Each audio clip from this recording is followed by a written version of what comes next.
So guys, creatine supplementation से related complete information आप तक पहुंचाने के ऑब्जेक्टिव से ये 3 वीडियोस की सीरीज का ये पार्ट 2 है। अगर आपने फर्स्ट वीडियो अभी तक नहीं देखा है, make sure to navigate yourself to the first video by clicking on this I button. इसमें हमें बताया है कि क्रिएटिन क्या है, किस तरीके से बॉडी में प्रोड्यूस होता है, किस तरीके से बॉडी में काम करता है जब आप एक्सटर्नली इसको सप्लीमेंट करते हैं, और इसके क्या पोटेंशियल बेनिफिट्स हैं जो आप रिसीव कर सकते हैं।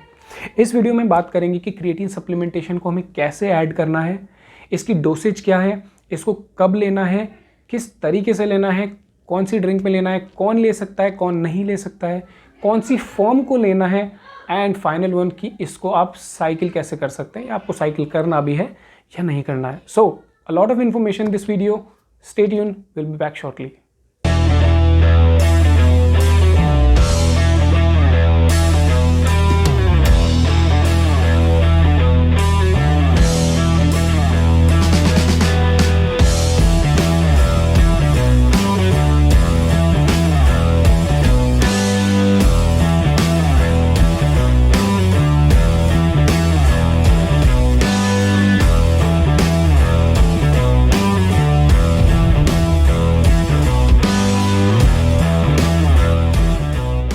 हे guys, welcome to the channel. So creatine की सप्लीमेंटेशन का पहला क्वेश्चन कि इसकी डोसेज क्या है, इसको हमको किस तरीके से डोज करना है। सो गाइस, आप समझिए, क्रिएटिन की डोसेज के लिए बताया गया है एक लोडिंग फेज जिसमें आप 20 ग्राम की सप्लीमेंटेशन को over the period of 1 week consume करते हैं। 20 ग्राम एक हाई डोसेज है। एक ही हफ्ते के अंदर सारे के सारे क्रिएटिन के रिजर्वोयर जो फुल हो जाते हैं, और दूसरे ही वीक से आपको क्रिएटिन की जो मेंटेनेंस डोसेज है जो कि 5 ग्राम है, उससे आपको इफेक्ट्स दिखते हैं।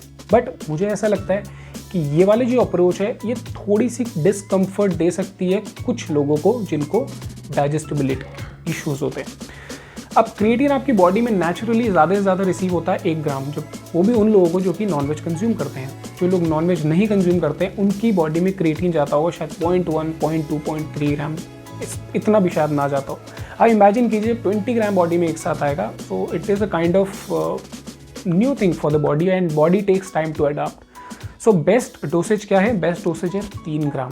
आप सिर्फ 3 ग्राम लीजिए, 5 ग्राम भी नहीं, सिर्फ 3 ग्राम कंज्यूम कीजिए, और आप देखेंगे चौथे वीक से आपकी बॉडी के रिजर्वॉयर्स फुल हो जाएंगे।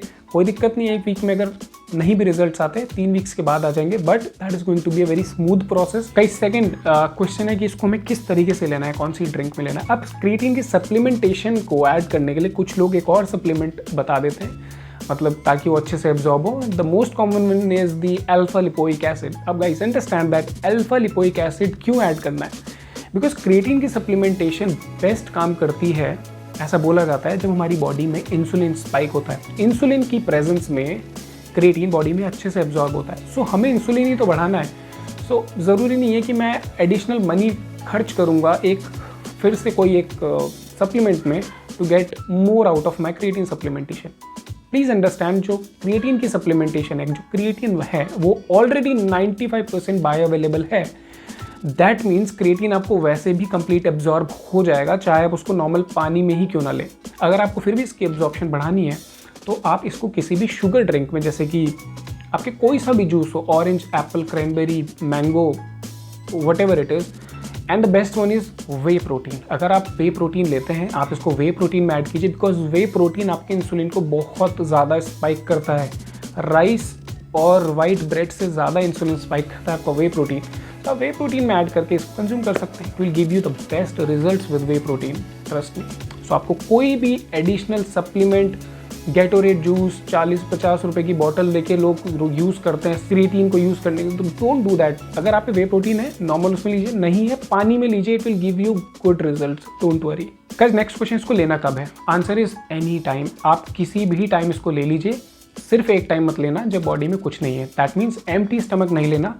अब ये भी दाल चावल खाएं, उसके बाद ले लीजिए, रोटी सब्जी खाइए, उसके बाद ले लीजिए, कोई प्रॉब्लम नहीं। पानी में लेना है, ले लीजिए, don't worry about the timing.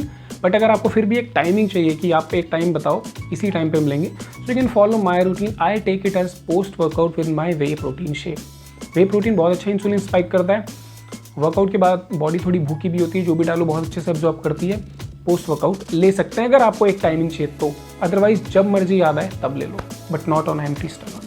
Guys, next question, कौन इसको कंज्यूम करना चाहिए, वेट लॉस वालों को या मसल गेन वालों को? आंसर इज कोई भी ले सकता है। वेट गेन और फैट लॉस आपका क्रिएटिन से डिटरमाइन नहीं होगा, डिपेंड करता है आपकी ओवरऑल कैलोरी इंटेक से, प्लस इस चीज़ पे कि आप अपनी कैलोरीज कौन से फूड से ले रहे हैं। आप एप्पल खा रहे हैं या आप एक कैन पी रहे हैं डाइट कोक का, है ना, बहुत डिफरेंस है दोनों में। सो क्रिएटिन आपकी सिर्फ परफॉर्मेंस को इम्प्रूव करेगा, आपकी मसल प्रोटीन सिंथेसिस में हेल्प करेगा, जो कि आपको हेल्प करेगी टू डू मोर, आप उससे एक्स्ट्रा कैलोरीज बर्न कर पाएंगे। सो इस तक क्या मतलब हुआ, अगर फैट लॉस भी है आपका गोल तो आप क्रिएटिन को यूज़ कर सकते हैं। कई लोग इसको सिर्फ बल्किंग के दौरान ऐड करते हैं, उनको लगता है कि क्रिएटिन जो है वो हमें बल्क अप करने में हेल्प करता है जस्ट बिकॉज वो वाटर थोड़ा सा होल्ड करता है बॉडी में, but that is not the case. आपकी एथलेटिक परफॉर्मेंस इंप्रूव होगी और आप अपनी कैलोरीज को एडजस्ट करके इससे वेट लॉस वाले भी बेनिफिट्स रिसीव कर सकते हैं। Next is the forms of creatine और कौन सी बेहतरीन है। अब क्रिएटिन हमारे पास क्रिएटिन की फॉर्म है, क्रिएटिन मोनोहाइड्रेट है, क्रिएटिन हमारे पास इथाइल एस्टर है, क्रिएटिन HCl है, क्रिएटिन मैग्नीशियम चिलेट है, क्रिएटिन नाइट्रेट है। ये सारी फॉर्म्स हमारे पास अवेलेबल है, but the best one is creatine monohydrate. क्यों?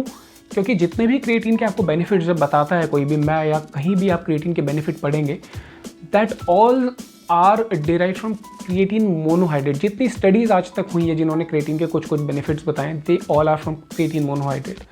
अब अगर मैं बात करता हूँ इन बाकी फॉर्म्स की, तो बात करते हैं for example creatine nitrate and HCl की।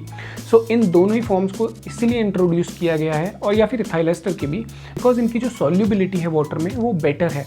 बिकॉज इनमें आप देखेंगे HCl बॉन्ड है, एक में एस्टर बॉन्ड है, तो ये इम्प्रूव करते हैं वाटर में सॉल्युबिलिटी को। और ऐसा क्लेम किया जाता है कि बिकॉज वाटर में ये अच्छे से ज़्यादा डिजॉल्व होते हैं, वाटर के साथ अच्छे से घुल जाते हैं, तो ये बॉडी में एब्जॉर्ब बेटर होंगे, मेरा ये मानना है। और इनफैक्ट स्टडीज़ भी बताती हैं कि क्रिएटिन मोनोहाइड्रेट ही सबसे अच्छी फॉर्म है और इसकी जो बायो अवेलेबिलिटी वो ओवर 95% है।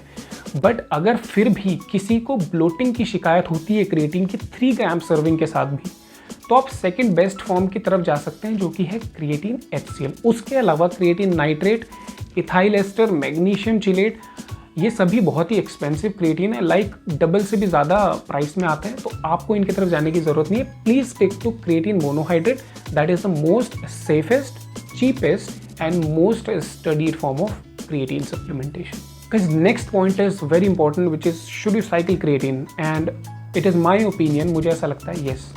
Not only creatine, आप कुछ भी चीज़ लेते हैं उसको साइकिल करना बहुत ज़रूरी होता है। सो अगर आप 6 दिन खाना भी खाते हैं तो इट इज़ एडवाइजेबल कि आप 1 दिन का फास्ट ले लें।